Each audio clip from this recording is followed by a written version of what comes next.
My dance. Maria. I want you to listen to the sound, the whistling sound.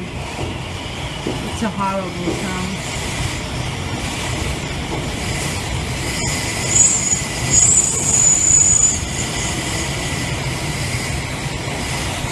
Tank just exploded, fucking gas going everywhere, just think I was smoking a cigarette. Holy shit. There goes the gas in the stove. It's like a fucking explosion of propane, full tank. Woo! Maria! Sounds like a bomb going off. Not light a cigarette for a while. Holy shit. Woo! Oh, you should have done what everyone said. Thought I had it tucked into that corner real good.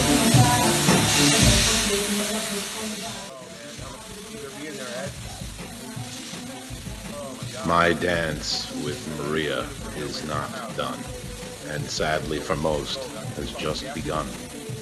The dance was long, the dance was wet, and the dance was one I will never forget.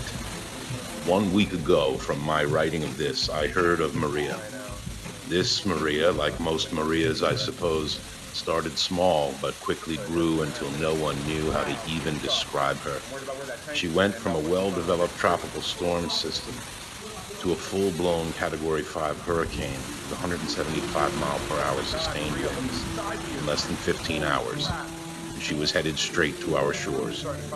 In fact, the track of this storm was almost precision in its crossing of our island. The race to prepare was on. It was fight or flight time, and evacuating a small island with 3.5 million people on it and only 2 real commercial airports on that kind of notice is near impossible. Also, for many who either couldn't afford it or really had nowhere else to go, leaving wasn't even an option. So fight it is. However, simply preparing and hunkering down is also much easier said than done when with 24 hours of real prep time and such a densely populated island trying to consume limited resources all at the same time equals pure insanity. No parking spots, grocery carts at any of the grocery stores. In fact, lines of people waiting to get a spot or parked along the street. The same problem began to develop at the hardware, lumber, and steel yards and gas stations. With limited time before Maria's arrival, and having just opened the house back up after our brush with Irma less than 2 weeks before, I knew I needed to use my time wisely. I couldn't get bogged down in these lines for supplies without prepping my house first. Unfortunately, there were supplies I desperately needed in order to properly prep the house. So I set my alarm for 4 a.m., parked, and waited for a fuel delivery at a gas station when I got a tip I was getting fuel around 5 a.m. After 3 hours, I had a full tank of gas for the Pathfinder, a full tank of gas in the Rhino, and an extra 5 gallons in a gas can. I then headed over to the National Hardware store and got 10 rolls of duct tape, and at Walgreens rounded out my supplies with about a week's worth of non-perishable food stuff. I filled our coolers with ice, made ice in everything that would hold water in our freezer. I filled the vessel sinks in the bathrooms and the 2 bathtubs, 3 5-gallon buckets, and another 5 gallons of drinking water. I gathered my hard hat, headlamp, 4 flashlights and extra batteries, taser and a machete, and I made a go bag with a towel, change of clothes, razor, deodorant, toothbrush, etc., a few snacks, along with a picture of my beautiful wife and daughter in case at any point I needed to abandon ship. I prepared the house by sealing the inside and the outside of all the windows and doors with heavy-duty strapping tape and tying all the interior doors shut with ropes and locking the interior gates in case of a breach. I rolled large towels around pool noodles and put them under the doors and windows, and then wove pool noodles between the iron window bars of the downstairs bunker. Inflated an airbed for the bunker, garaged the car, and began tracking Maria via the internet, receiving prayers and well wishes via Facebook from friends and family. Called and spoke with Frank and Alicia for a bit before I knew it was go time. The battle was on.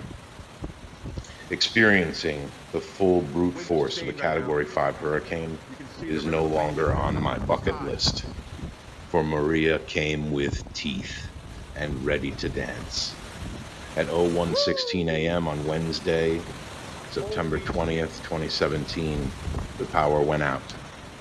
I still sit in darkness as I write this by the light of a solar garden light, a brilliant life hack by Marta Brooks that I bring in at night and put out during the day to recharge.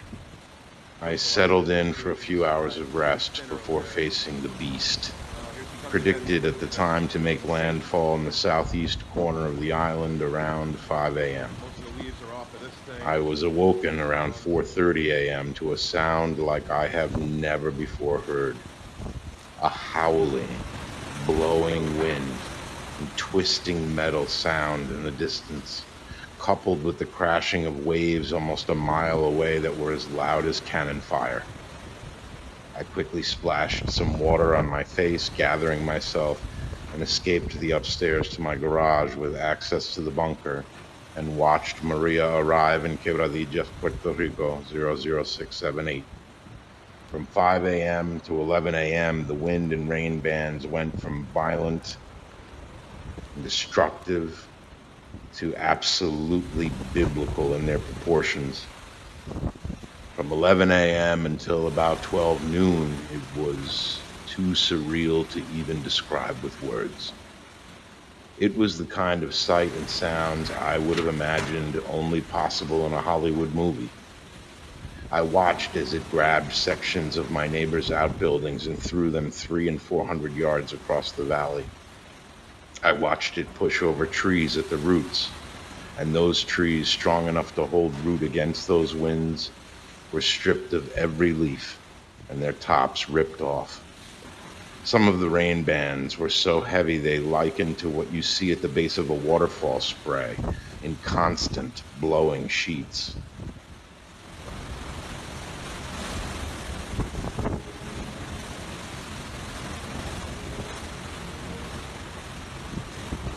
This is Maria.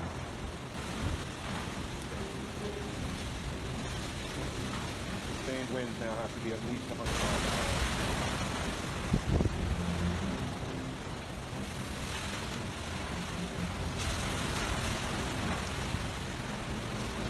Taking a beating, folks. About 11 a.m. Wednesday morning in Quebradillas, Puerto Rico, 00678. Sustained winds have increased significantly and the gusts are just mind-boggling.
María.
And then at almost exactly 12 noon,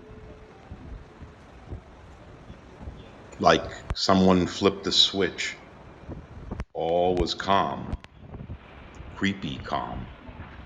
No wind at all, slight drizzle of rain. I even saw a patch of blue sky and sun for almost a solid minute. I surveyed the destruction, sat and watched 40 to 50-foot waves roll into Playa Tunel de Oaxaca. It's 12 noon, Our home and the sits on a DFOs are hilltop calling in towards the today. end of the Oaxaca River It's in the Valley, middle of Hurricane looking Maria. down on El Tunel. I think we may be And I the have eye on never the way of seen the tracking that waves storm break when as it calms big down. or as far out as they were during the eye of this storm. A little bit of lacklusting going on right now. And I've noticed some backside wind from this side we haven't seen yet. They say when it shifts, we start to see. So we'll keep an eye on it, but so far so good. Just a lot of property damage. But the bunker, the fortress is holding strong. We got tunes, we got food, and we got a hurricane of a lifetime. Eerie lull lasted almost an hour, It totally calmed down. and The sun even then came out for like a second. the significant backside breeze began to push in. The river, but you can almost see the ocean again. You can see there's just a ton of damage from the front side of the storm. The cactus is alive, honey. It just took a beating. The records were planted well. Neighbors really did a lot worse than they did. This tree is a testament to the Puerto Rican spirit. We'll survive. Unfortunately, we lost the big one. Jenny and the old man just took a beating. These trees got trimmed all the way back, but it's just a lot of cleanup for us. Everything is intact in the house, no broken windows. We have a little bit of leakage on the front side. This tree is going to need to get cut way back if we're going to live. Let's hope the backside isn't as bad as the front, but if this is truly the eye, and those weren't just outer bands, I don't know.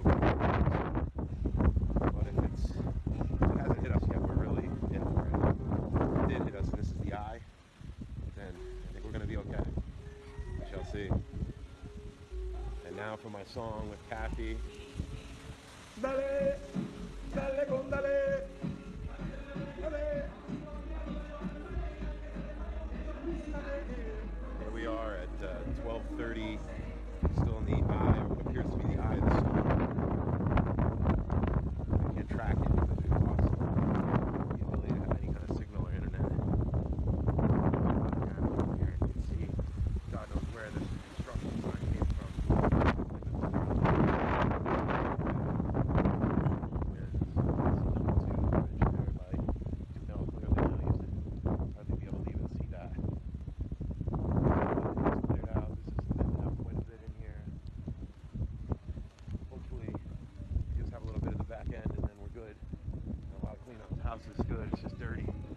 Solid, no issues with the house.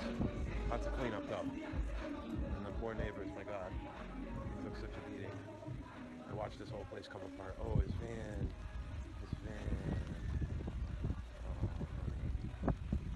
Oh,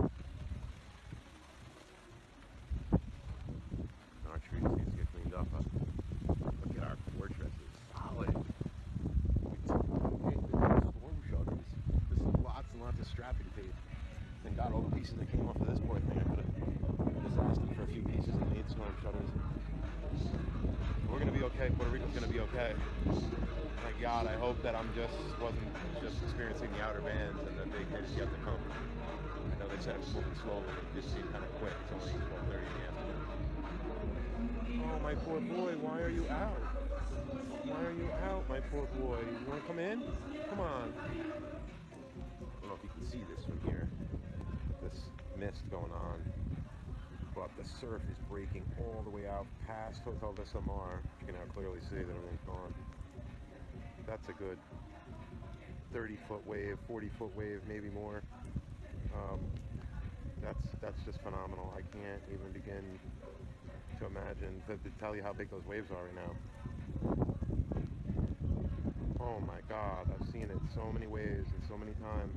And even down there on the beach when they're breaking, like what from here looks like maybe half an inch,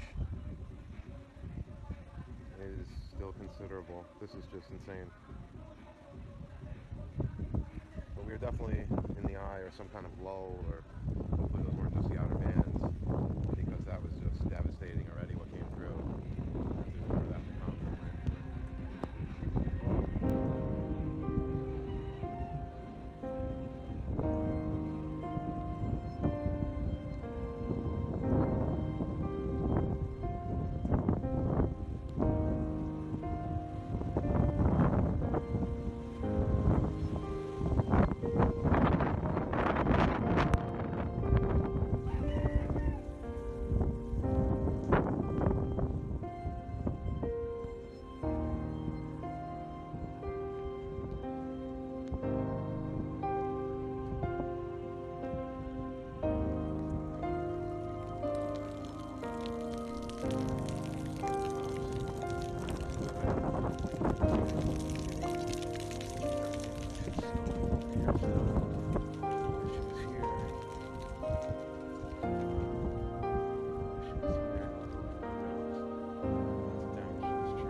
Usually you can hardly see where it breaks in here.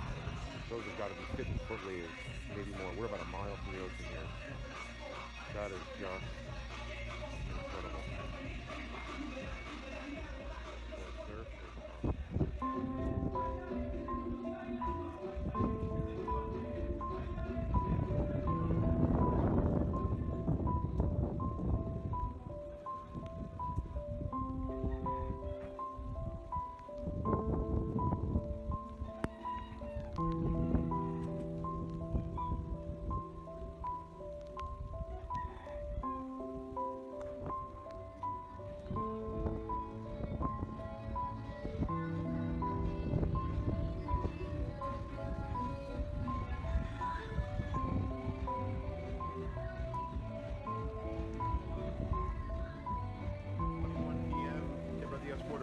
00678. The storm is definitely past us as the winds are starting to come from the other side now. You can see they're coming from the left now as opposed to the right. We had quite a bit of insane storm surge for about an hour, hour and a half. Calm, rival storm. And now she's starting to pick back up again. Winds coming from the other direction back into the storm time. Home stretch, baby. Now the winds were no longer coming in from the ocean side on the north coast, but instead pushing in from the island side, bringing with them lots more debris and exploding the large surf that was rolling in, creating waterspouts and heavy river surge and swell. Just as the front side had grown to gusts not to be imagined, so not to be outdone was this backside of Maria. This backside not only packed winds just as fierce, but the amount of rain coming in with it must have tripled. This trashing continued well into the darkness.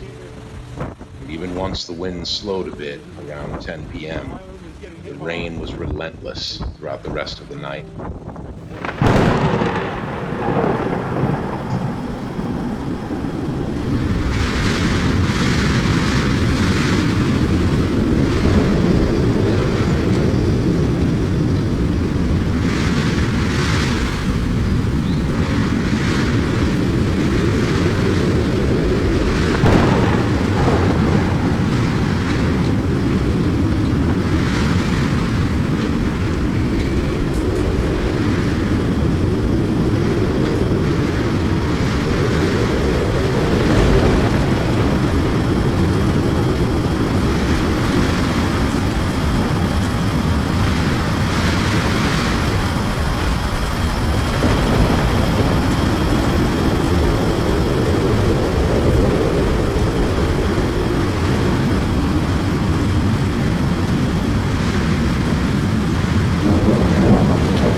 6 a.m. on Thursday, October 21st, 2017.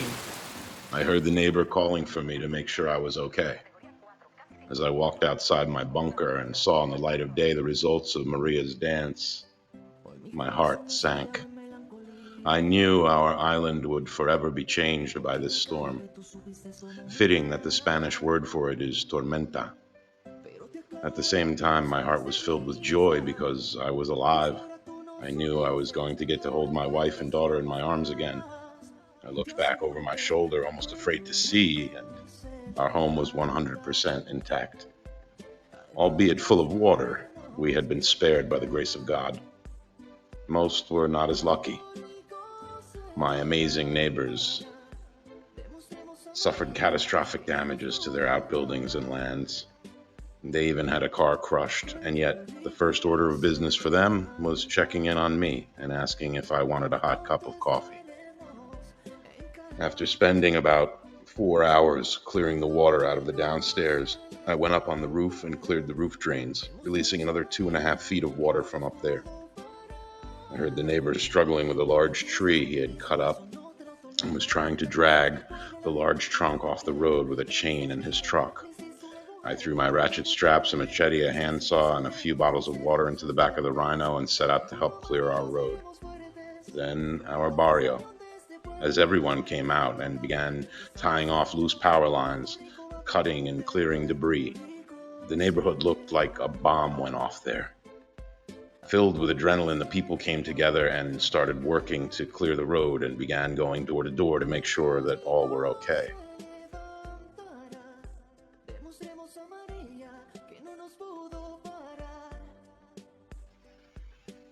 It took the better part of 5 hours to clear 6 power poles and more than a dozen trees from our road to gain access to the town and eventually out to the number 2. The damage along the coast and on the number 2 was just numbing to see. Power lines and trees strewn across the road, the very landscape changed. New cave openings exposed due to mudslides and downed trees, and almost all non-cement houses partially or completely destroyed. Traffic lights lay littered across the area. It was difficult to navigate around the flooded sections with traffic having to cross into oncoming lanes to pass the debris that was blocking the roads. I set out in search of Evelyn Lopez. Told me she was staying at her aunt's house in Isabela and the barrio that she was in. When I reached the entrance to Caro Indio, 113, and I saw that it was completely blocked like a dense forest where the road used to be, I started to get a sense of just how massive a storm this was and how widespread the effects would be felt around the island.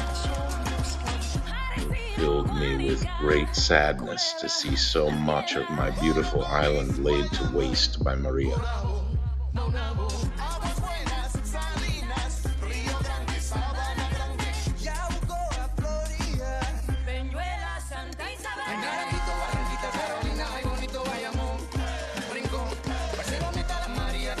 After 2 unsuccessful attempts to find Evelyn, she found me. On Friday morning, September 22nd, 2017, Evelyn came to our house and reported that she and her dogs were okay. Although the barrio she was staying at sustained heavy damage, all were okay. She helped me clean up a bit more, and we watched some videos we had taken of the storm and regaled each other with tales of how we had managed. Our next great concern became the welfare of Evelyn's little wooden chalet high in the mountains of Jayuya. We packed water, food, machetes, etc., and set out for Jayuya. As we traveled east along the northern coast, I kept expecting to come around a corner or go over a hill and see everything be okay. No, that never happened. In every town, and as far as the eye could see, there was nothing but catastrophic damages. The main highway, number 22, It was only open on one side, with cars having to cross into the grass to get around many of the obstacles. This was 2 days after the storm, and the most major highway in Puerto Rico was still barely passable. We attempted to enter the mountains through the town of Florida on Route 140 south. As all cell phone service was down, the only link to news we had was WAPA Radio 1070 AM for the official critical updates in the State of the Union. We started hearing of entire families killed in the surge, stories of hundreds trapped and thousands that had lost everything. From people and radio, more and more stories of total tragedy infected our ears. We heard of a father who, while watching his sister's house just blow off the side of the mountain, had a heart attack and died. Even more tragically, he was in an area cut off from any outside access, so 3 days later was still in this small house with his devastated family, having no way from keeping his body from the quick decay that comes with 90-degree heat and now no shade almost anywhere in these mountains.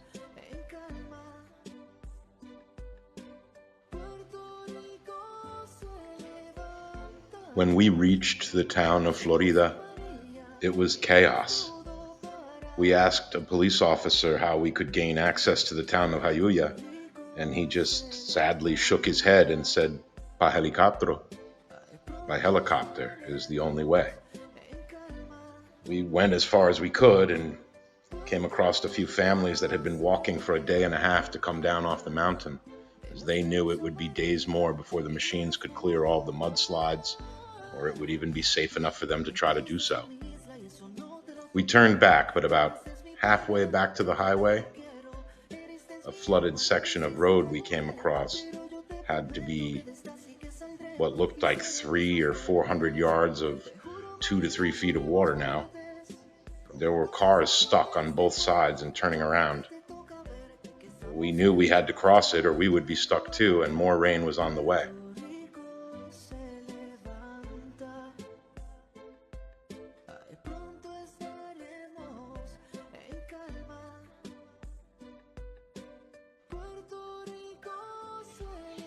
So we took out our video phones. That's all they were good for, was pictures and videos at this point, and we went for it. Puerto Rico se levanta. Ay, pronto estaremos en calma. Puerto Rico se levanta. I hit the water at about 15 to 20 steady miles per hour, and all was going well. Water was about 2/3 of the way up the tires, and we were making steady forward progress. I then saw a Jeep Cherokee, figures, stuck right in the middle of the low point where I needed to be. He must have slowed down and allowed water to backflow into his exhaust. There's no slowing down or stopping without an exhaust snorkel in that deep water. The entire family was now climbing out of the car, so I had to brake right to get around them. It was already stuck. Evelyn and I braced for getting stuck.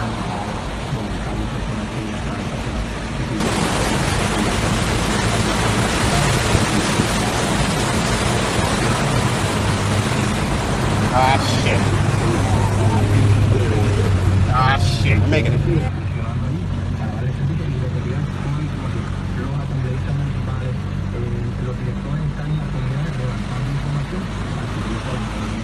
Wepa!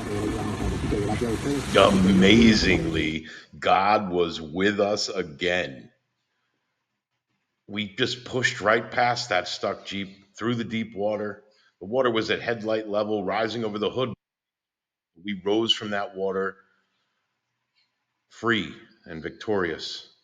And then we both decided that it was still just way too crazy to be outside, and we needed to give them a few more days to clear the streets and for these floodwaters to recede before trying to make it back to Evelyn's house. When we got back to where Evelyn was staying in Isabella, we saw half of a destroyed wooden house with a dog tied inside and abandoned.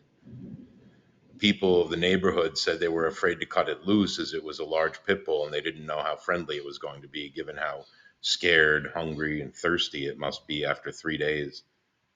I threw him some hot dogs, and then packed a bag to check on our beach dogs down at Tunel.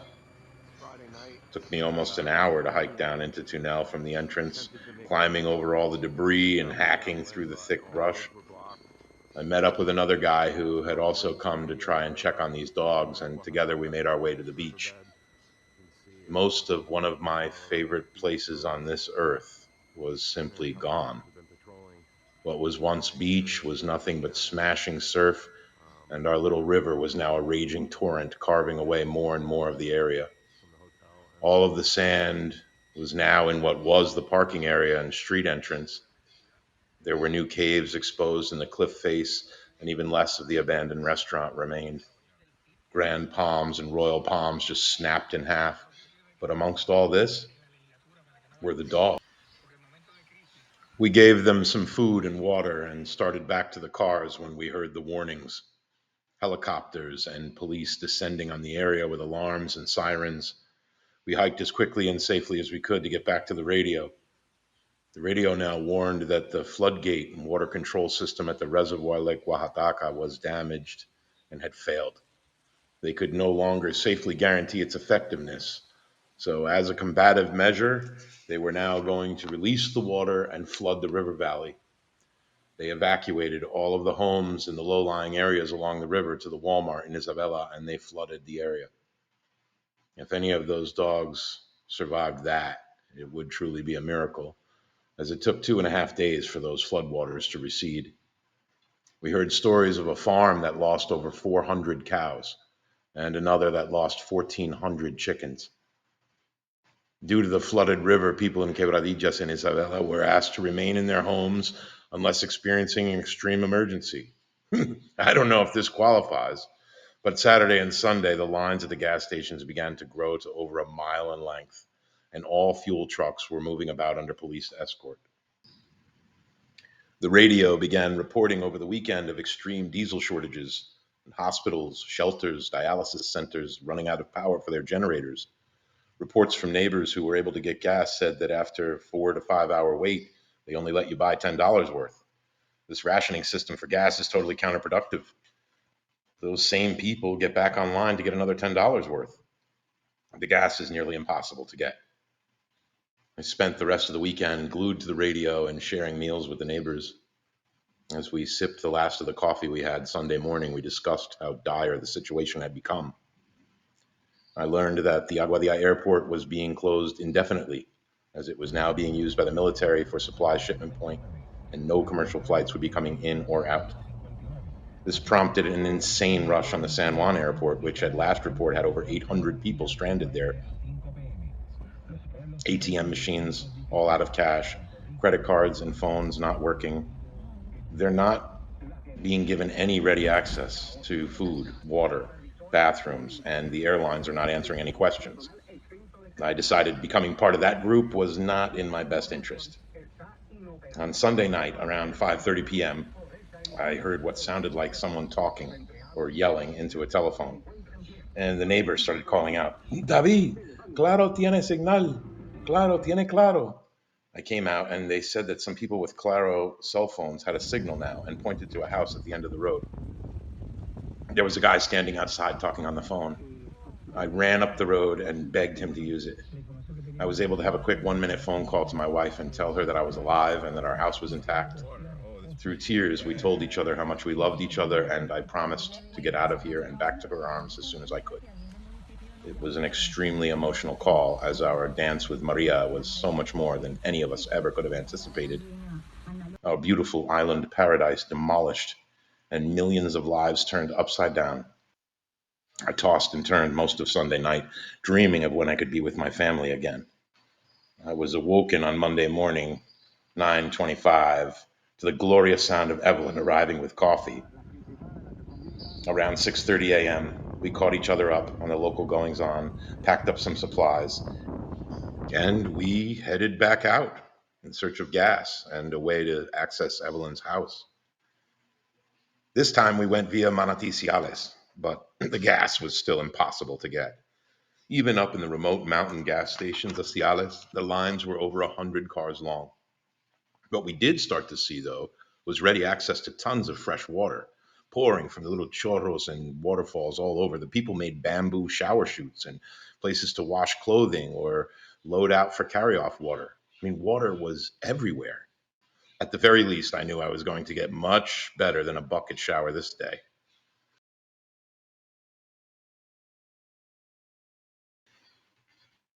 Somehow, some way, and I can only attribute this to God's grace, Evelyn's little house was spared.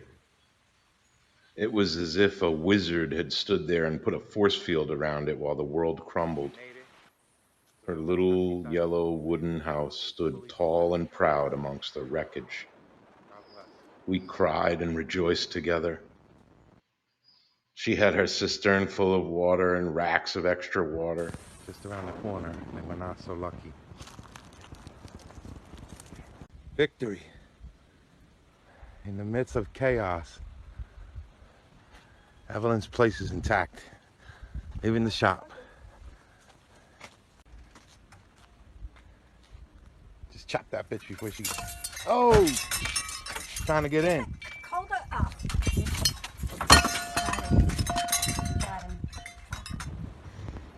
During Irma, I was able to just go down to the river below my house and bathe and gather water, but due to the flooding, it has been nothing more than a raging mud puddle. It was slow going and precarious, but we worked our way up over the mountain. I actually got physical pains in my chest, looking at one property after the next just completely destroyed. Entire mountainsides, once green and lush, now stripped, naked, and brown. Entire valleys filled with mud and rock slides, entire farms and all their crops leveled. Everywhere we passed through had one very important thing in common, though: the spirit, the resilient spirit of its people. People working together to clear the roads, working together to make sure that all were fed and had water, helping each other repair and mend damages.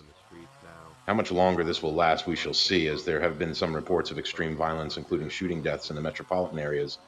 Another reason I haven't just rushed over to the airport only to be stuck in San Juan.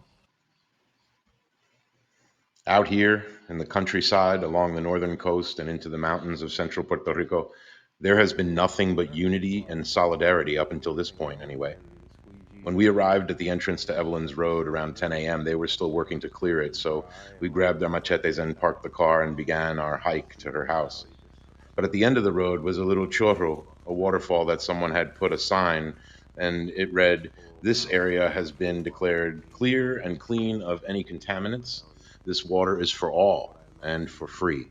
Please do not block or restrict access. Remove bucket or soap and keep area clean for others." I knew in that moment, at the very least, I was going to have the greatest shower of my life this day. We crossed the washed out sections of the road, the mudslides and the downed trees, and house after house partially or completely destroyed. And yet Evelyn's house was spared. It was amazing. Her shop and tools and all of her artwork was intact. We cleared the standing water from inside and opened up all the windows. Evelyn set her plants back up and cleaned some small debris from the porch. We packed our backpacks full of bottled water and headed out so that we could try to find some gas and get off the mountain before the darkness set in. Back at the car in the chorro, I did have what was officially the greatest shower of my life. After 5 days in the Puerto Rican sun and no shower other than bucket washing, this was simply amazing. The water was cold and crisp and oh, so refreshing. I took out my razor. I had a nice shave. A lady gave me some shampoo and I washed my hair. I felt reborn. We helped the family get their kids in and out of it and shared some food with another. It was a side of the road experience like none I've ever had, and I will cherish this memory forever.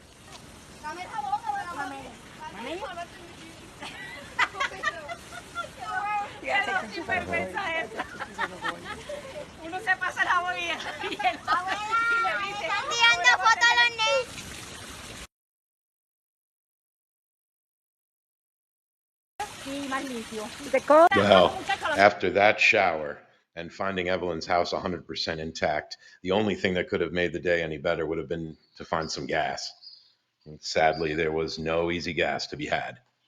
It was the same situation at night as it was early in the morning. No gas, or mile-long lines for maybe gas. When we got home last night, I began assessing the situation and how quickly it continues to deteriorate, how many supplies, inventory I have remaining, and developing some kind of plan. I was able to siphon gas out of my Rhino and maybe get a little more from the lawnmowers. These are the lines at every single gas station. A week after the storm, there's no money in any of the ATMs. There's no gas. There's no money. I can't get out of here. Look at this. This is insane. The radio is saying the gas. It's a week after the storm, and these are the lines at every single gas station. What is going on, FEMA? Where is that? Okay, so with the gas I have and what I was able to siphon, I've got maybe enough for one trip to San Juan. So once I go there, there's no turning back. I use the rest of my reserves in search of cash. Cash is also now impossible to get. The banks are all either closed or ATMs out of cash, no power, credit, debit, Apple Pay, all useless. It's now November, Tuesday, 9/26/2017, around 10 a.m. I've used what gas I can afford to in search of cash, and I must save the remaining fuel to get to the airport. I'm running dangerously low on fresh drinking water. I've only got about a gallon left. Plenty of food and snacks, but without water, the situation is getting pretty grim. If there were enough gas, I could just drive to get water from the mountains, but it isn't feasible to use my escape gas to secure more water as the time has come to abandon ship. I know Evelyn's okay, and Omar came by and left a note yesterday that he was okay, and I'll just continue to pray for Alfredo and his family, Stefan and his family, Natalia and family, David Ocasio and family, and, well, this entire island, because Puerto Rico needs help. Pray for Puerto Rico. Gate, the lock, solar lights. Now, these people have signal. I got Walgreens to use my iPay. I was able to use a card at Walgreens, so I have supplies again. But I'm currently chasing a fuel truck because the lines are like 3 miles long. They're all under police escort, so I'm hanging back like a quarter mile, but he's wailing. See him way up there. And any one of those stops he pulls in at, and I'll wait on that line. But a lot of people are just camped out waiting for a truck to show up. Hours and hours. It's heat. It's crazy. The only other one I can think is over by the backside of by the airport, since it's closed. Maybe that gas station I'll camp out at. I have plenty of supplies. Pretty cooler over there by the water. Aguadilla is not an option. I was just turned around by the National Guard. They said this airport has been commandeered indefinitely. I don't know what year we're living in that I was able to use my credit card, iPay, at Walgreens, and yet I can't get on a flight, get a gallon of gas, or get any cash anywhere on this island. You can see the damage here was extensive. I'm down to less than a quarter of a tank. It is enough to get me home, and I do have supplies again, so I guess we shall try this adventure again soon, except in San Juan. You can see our beautiful golf course, honey, just devastating.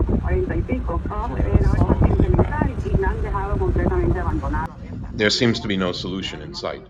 Cut off from all communications, I have to trust my instincts and put faith in God to guide me. When I told Frank, the captain goes down with the ship, he appropriately reminded me that no, the captain goes home to his family. Puerto Rico will survive you, Maria. Puerto Rico is strong. Puerto Rico is forever. But her people need you, and they need the United States to prove she is the greatest nation on earth and to take care of her people. This could get very ugly very soon. The basic needs of the people are left unmet. This is how the neighbors are hooking it up. Hot meals, delicious. I've changed my mind 100 times about whether or not to go to San Juan, but I was able to get more supplies, and I just spoke with Alicia, and she got me a flight on Saturday afternoon. That's a day and a half from now. God bless. Pray for Puerto Rico. I'm now going to do the best I can to secure the house and abandon ship with what remaining supplies I have left. Here we are Thursday afternoon. We somehow made it through Evelyn's crazy road to this little chorro somebody made from a bamboo shoot coming out of the waterfall. About to take an official hurricane shower. Oh, and by the way, you can see we stopped by Manatí and recommandeered La Planta de Matos instead of La Planta de Toña y Rafael. I love you, Puerto Rico, but I love my wife Alicia and my daughter Kathy so much more. And they need me even more than you do. So until we meet again, PR, please take care of yourself. Puerto Rico Se Levanta. Maria was a brutal reminder of just how precious and fragile this life is. May she always remind us what is truly important. It is now about 1 p.m. on Tuesday, 9/26, and I'm still dancing with the aftermath of Hurricane Maria. The neighbors just had me over for some rice and beans and roasted chicken. We enjoyed each other's company and the delicious hot meal prepared by Jenny and Anna. Told of his 4.5 hour wait for $10 worth of gas at 4 a.m. He told of people waiting half the night and then after getting gas going right back to the end of the line to get another $10. After doing this all night with very little sleep, are then trying to go to work. And if they don't run out on their commute to work or home again, they get to repeat this ritual each night. Others there told of their inability to sleep in the heat without air conditioning or a fan. Anna and her husband expressed their frustrations over not having the energy or even wanting to get too hot, attempting to continue with yard cleanup or repairs, and the lack of gas makes using the chainsaw only for emergencies. The daughter expressed fear over not knowing anything about the weather, and as a result, we could get slammed totally unprepared and without any notice by another storm. Her children expressed their boredom of missing school and friends and not being allowed to go down to the river. The daughter who had the Claro phone arrived, and we walked around with her phone until we found a signal. And I was once again able to talk with Alicia and tell her of my plan of closing up the house and heading to San Juan to become a refugee at the airport. She began searching online and calling all the airlines, as I still have no access to any money, and at this point I'm down to my last $45, plus whatever I can raid from Kathy's change jars and piggy bank. Alicia called back and said, "Don't go to San Juan. They are saying all outbound flights are booked for weeks and people have no food or water. The sad part is, I am now among those whose provisions are dangerously low. I have about a half a gallon of clean drinking water left and a few cereal bars and a box of cookies. I'd given away all the rest of my food, enough for at least another week of this madness, to the families in need with the anticipation of my departure. Now, with only enough fuel for a one-way trip to San Juan and reports of booked flights, I have to weigh the decision to leave the security of my home and neighbors and community without any clear exit against running out of water and provisions and not knowing if or when gas or cash will be available."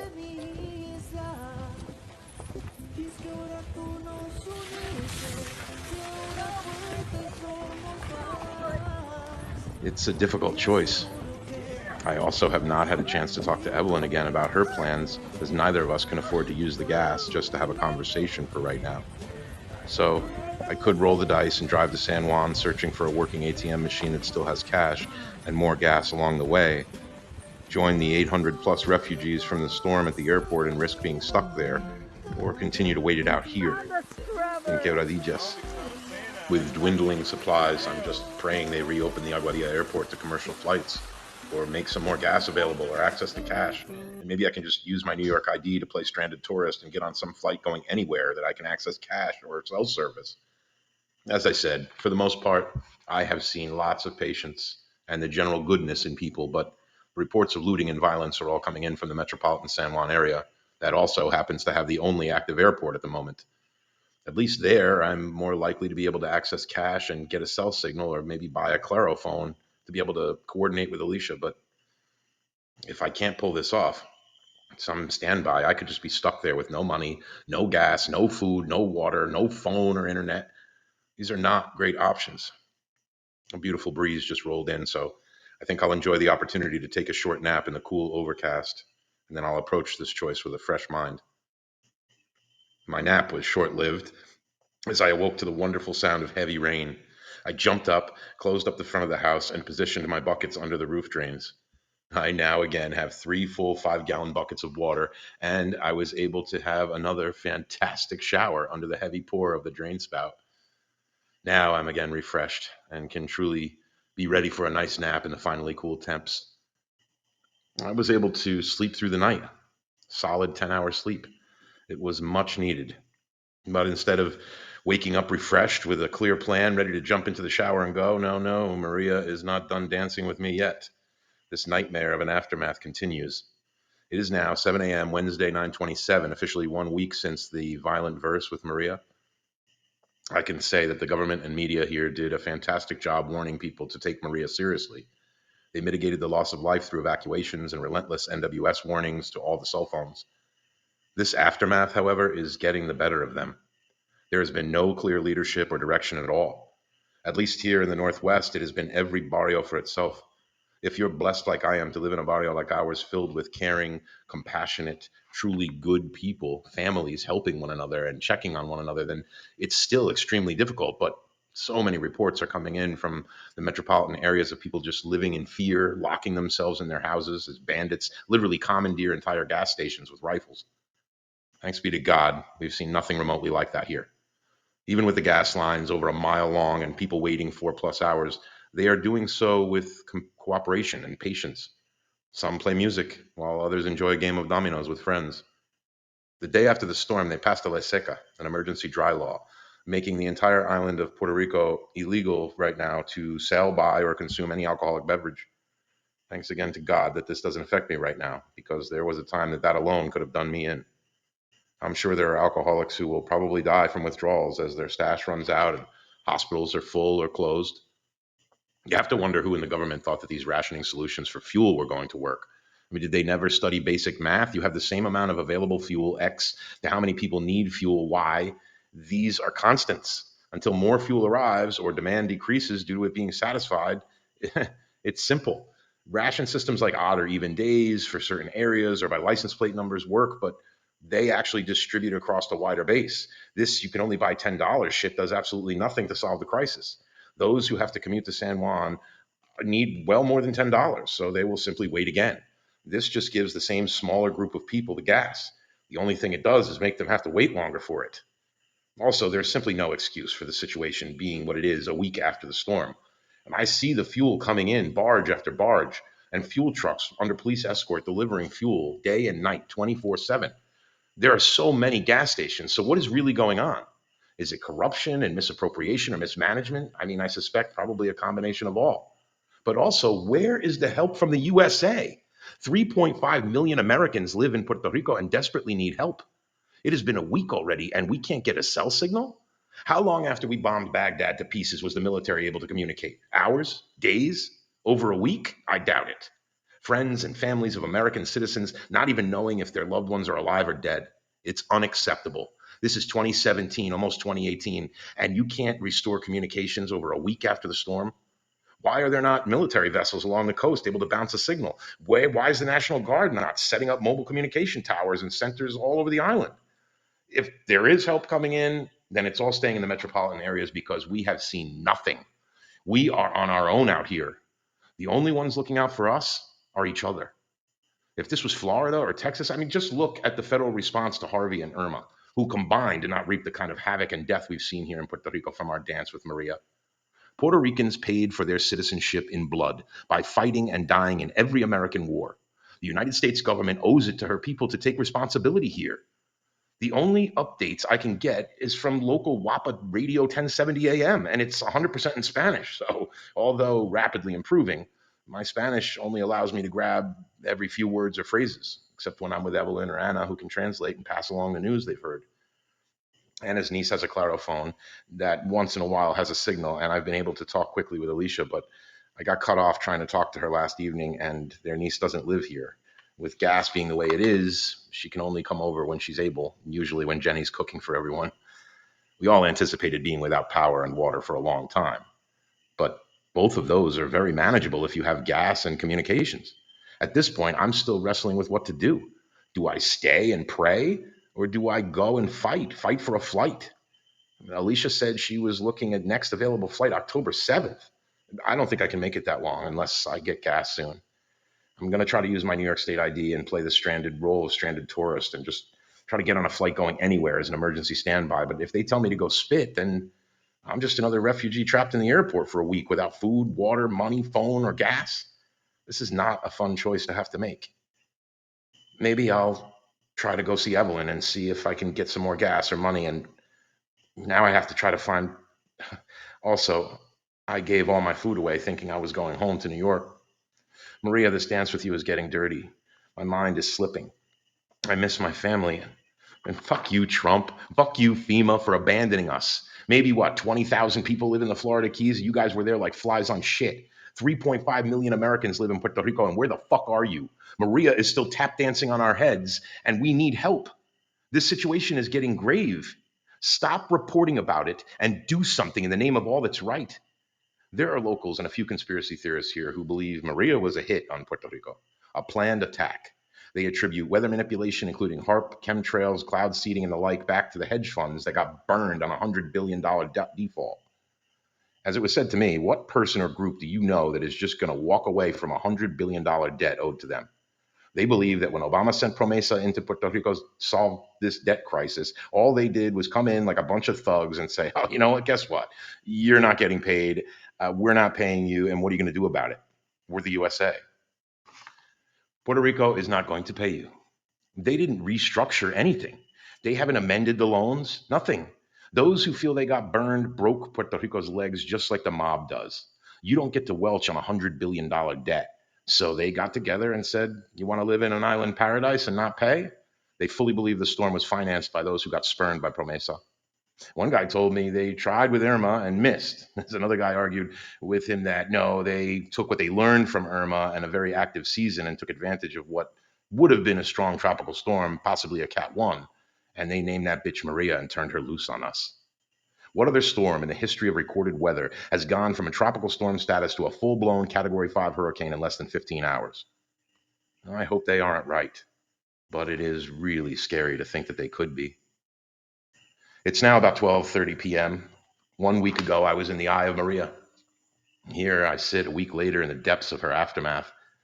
I have about $85 now, thanks to all the change that Chupacabra left for Kathy, and I drained the gas from the lawnmowers, the leaf blower, and the weed whacker, Mad Max style.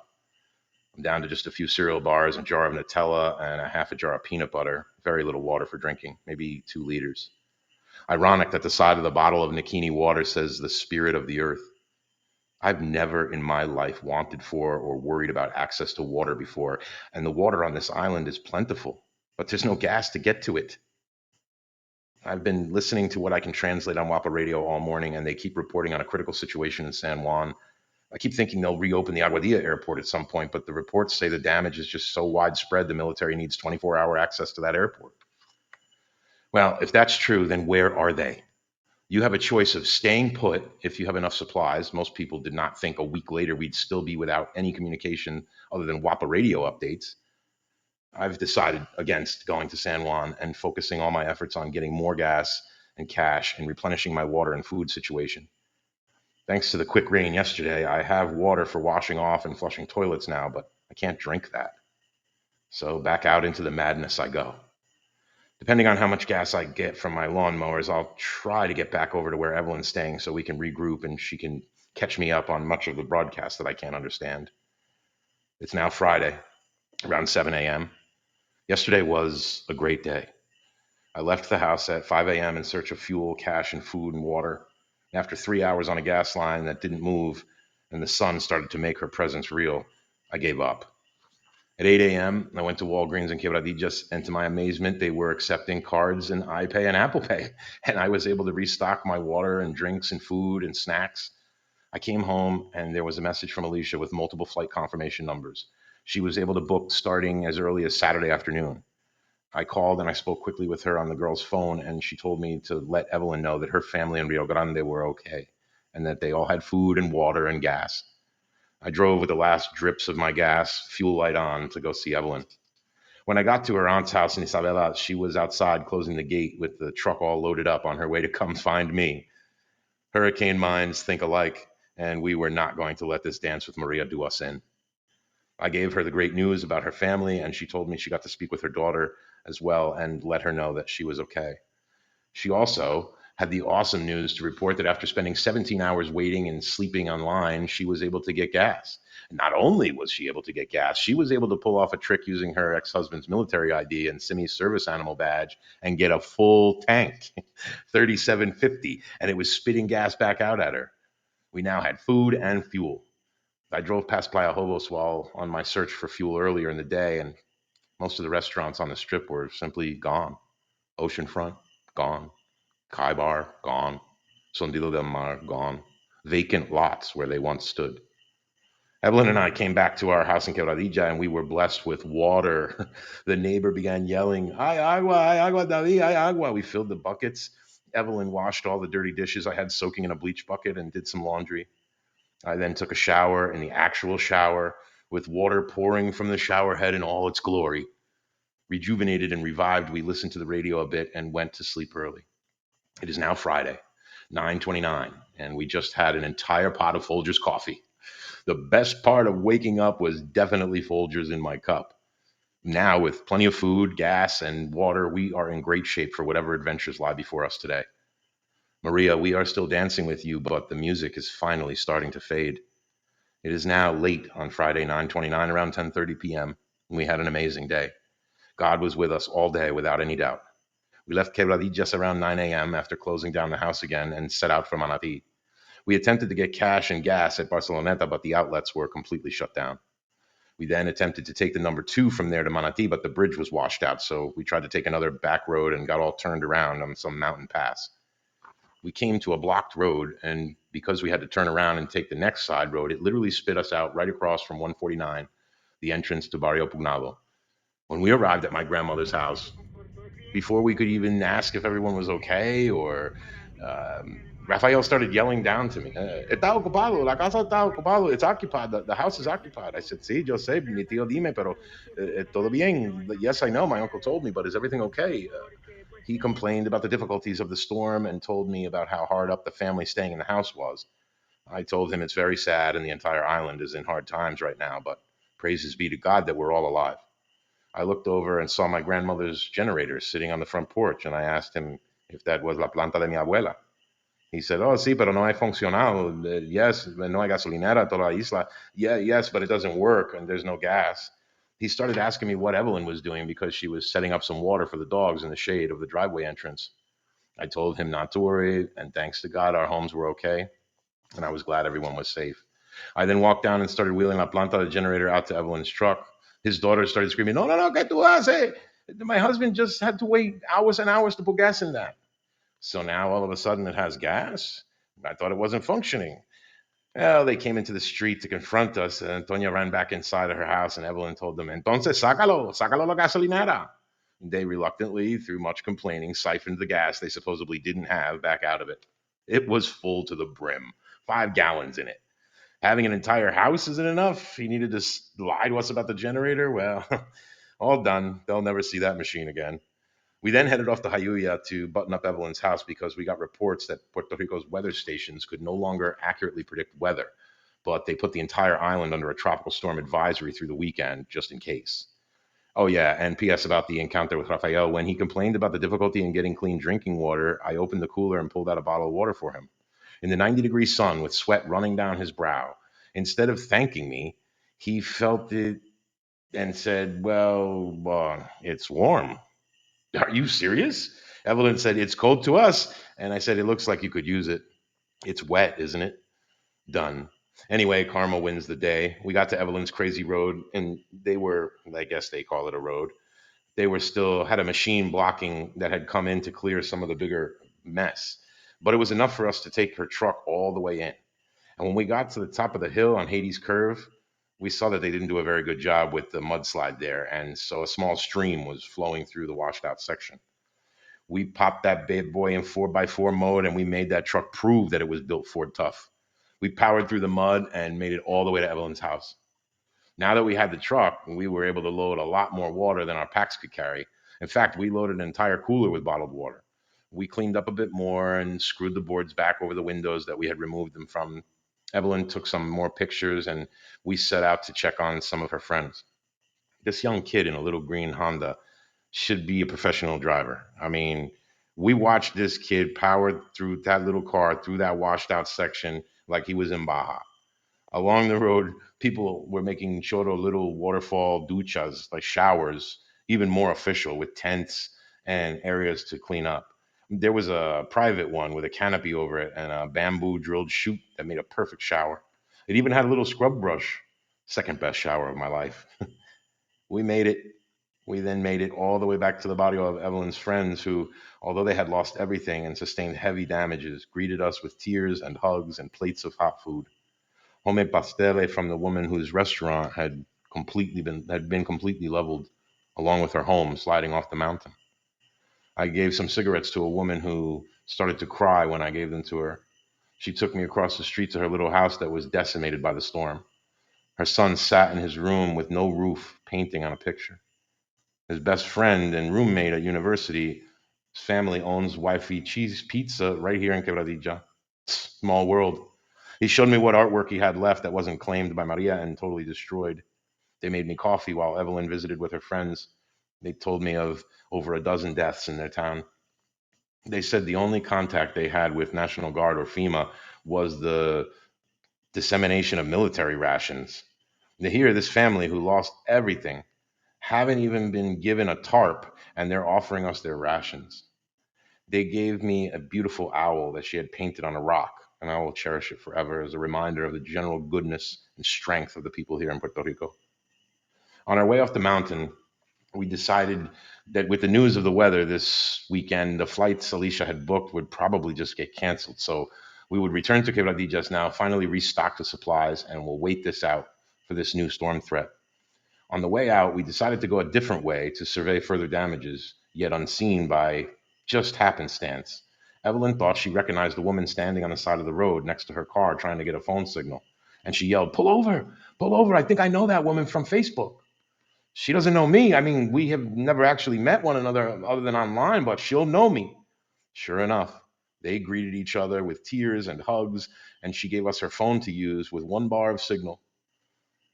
It worked. I stood on the bumper and I held it high above the car into the air on speakerphone, and it worked. I got through to Alicia. She called Evelyn's daughter, Michelle, on the other line, and they confirmed the flight info for both of us and the dogs on the side of the road right there. She said, "Go to the airport. The weather is not going to stop these flights. Evelyn's family is expecting you guys." God was with us again. When we got back to the highway, we continued east instead of driving west towards Quebradillas. We were headed into the metropolitan area. We stopped to check on Evelyn's friend Maribel in Bayamon, and after a quick and joyful reunion, we left and went to Evelyn's aunt's house. She showed them pictures of their home in Isabela, and we enjoyed hot coffee and biscuits. On the way back to Maribel's house to spend the night before our jaunt to the airport, we spotted a gas station with a relatively short line, only about 20 cars. When we got in line, we were told by the car in front of us that that was the last car. We sadly rolled on. At the very next gas station, they had the entrance blocked by a wrecker, but we saw they were still pumping. We begged them to add us in, and they did. The workers were all drinking cold beer as the government had just lifted the ley seca, and they were celebrating. Not only did they let us get gas, they let us fill the tank and the 5-gallon gas can. We arrived back at Maribel's house around 11 p.m. She was overjoyed. We had returned. We set up the planta, the generator, and turned on the lights and a large fan. Evelyn and Maribel regaled each other with tales from the week and news they had heard. Maribel made a delicious hot meal, and we had arroz con salchicha y habichuela con tostada. As I caught up this dance with Maria, I thought of how blessed and how loved we are. As the phone signals returned, we were inundated with text messages, Facebook messages, WhatsApp messages, and voicemails expressing love and concern. We said a beautiful grace in Spanish and English and expressed our gratitude for this moment and said a prayer for Puerto Rico.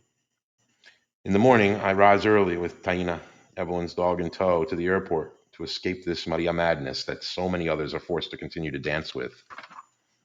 Maribel finished her perfect meal with her cups of hot coffee and Belvita cookies. God is good. Be with me in the morning, God, and deliver me safely to my family, I pray. It has been a long dance with Maria, and I am ready to be done. Saturday, September 30th. We awoke early in the morning, 6 a.m. Maribel made hot coffee again while Evelyn walked the dogs, and I packed up what I'm taking and gave the rest of my supplies and food to Evelyn and Maribel.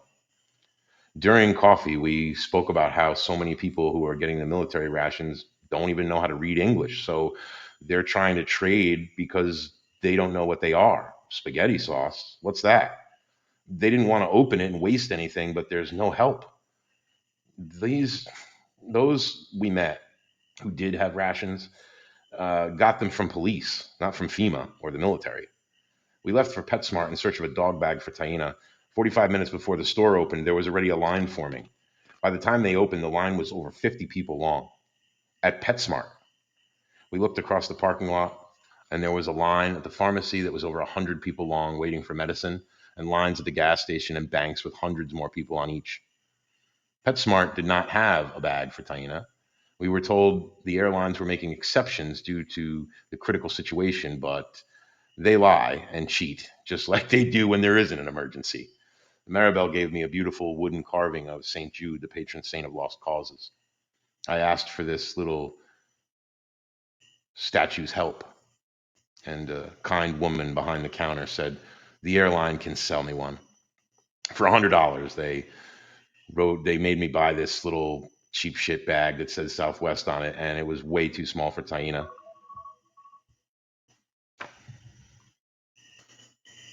Shit, we made it work. They said that's all we have, so if you can't get her to fit in there, then she can't go. That's it. So we bought their stupid bag, and I spent 15 minutes trying to coax, lure, trick, convince, bribe, and then finally just force Taina into this bullshit bag to make it through. We officially have boarding passes and are on through security, waiting at the gate for the flight to Florida, scheduled to depart in about 4.5 hours now. Remind me that even after a Cat 5 hurricane in a national state of emergency, never to listen to my wife about when to get to an airport. I'm here way too early. There is no air conditioning. The main terminals have windows busted out all over, and the gates are pumping out cold air. These airlines and the duty free shops are accepting credit and debit cards, but none of the food vendors or convenience kiosks are. I mean, they're still charging full retard prices for shitty airport food while people sit dripping in sweat. I did see some woman handing out bottled water. Well, did she work for the airlines? No. Nope. Did she work for FEMA? Nope. Must have been National Guard, right? Nope. Nuns. Catholic nuns were handing out crackers and water. Nuns. Again, it's only the people looking out for each other here. I have no phone signal, so I can't even text or call Evelyn or Alicia to let them know that we're checked in. Taina's being very good considering her circumstance. I bought a $5 empanada and gave her a little crust. The lack of help here is astounding. I can actually count on one hand the amount of anything other than PR police that I've seen helping anyone or doing anything.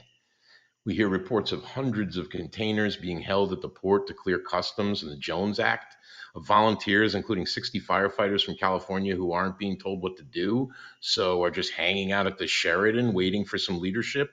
Where is the leadership? Where is the fake orange clown? Trump, you and your people are fools. You could have guaranteed yourself the White House for reelection, and you would have stepped up and done the right thing here in Puerto Rico by her people, by American citizens, by every Puerto Rican in New York, Florida, Texas, LA, everywhere would have championed you. Even the ones that hate you would have recognized leadership and craved direction and guidance and reassurance. We did more for Haiti in a less destructive storm than we did for 3.5 million Americans who identify as Puerto Rican and live on this island as full-blooded American citizens. While waiting online at PetSmart this morning, I was able to speak with Mike Canister and LDI and quickly let him know that our Puerto Rico office will survive. I then spoke quickly with Omar Ocasio, who is now in the hospital with an infection, and he let me know that his cousin David Ocasio also had complications with his surgery and a bone infection and internal bleeding. I pray for both of them and their families. I just found out they put the wrong info on our boarding pass, and we were on the wrong side of the airport. Good thing we double checked. Plus side bonus on this almost abandoned terminal, complete with broken windows. It is much quieter, and there's plenty of room for Taina and I to chill. I let her out of this ridiculous bag, and she's happy to be free, and people are watching her, and she's getting lots of attention from the kids and the elderly. I guess she really is a service animal, Evelyn. Makes friends with everyone, even TSA. And we found an ATM with cash. I pulled out some money and I grabbed a few things for the kids. I ran into the woman we met on the side of the road last night that Evelyn recognized from Facebook. We hugged and thanked God that we had met the way we did and that we were here and had made it to the airport. I told her the good news of Evelyn and I being able to get $40 in gas and set up the generator for Maribel. I gave her and her husband a card and we agreed to stay in touch. After all the usual chaos of the airport in San Juan, there is a general sadness amongst those leaving, not by choice, but by Maria's wrath. On the way over to the airport, we went past Alfredo's house and saw that he and his family were okay. I gave his wife a cigarette and she did a happy dance after 5 days without one. They said that their house flooded twice with sewer water and it was very scary, but that they were doing well. Home was intact and that they have their water back. I invited them to come take a break in New York anytime, and they said they may actually do that as things here have just never been crazier. I now have less than 2 hours until boarding. Finally, Maria, our dance is coming to an end. The effects across our island will be seen for years, and the memory of this dance will last a lifetime and be remembered for generations. Maria, sometimes the music was loud and angry, and other times it slowed to a difficult and depressing, but love and unity and community win the day. The spirit of the people of Puerto Rico will overcome these adversities created by you, and we will rebuild our homes, our businesses that were destroyed by you, Maria. Maria más fuerte de todo el mundo, Maria se fue. Goodbye, Maria. I hope I never see you again. And as I am tired of dancing with you, God, help my island move past you. God, help our leaders lead and show them the wisdom of your goodness through their working together, through and with her people. My life is forever changed by you, Maria. Gracias por mi vida. Adiós. Thank you for my life, dear God.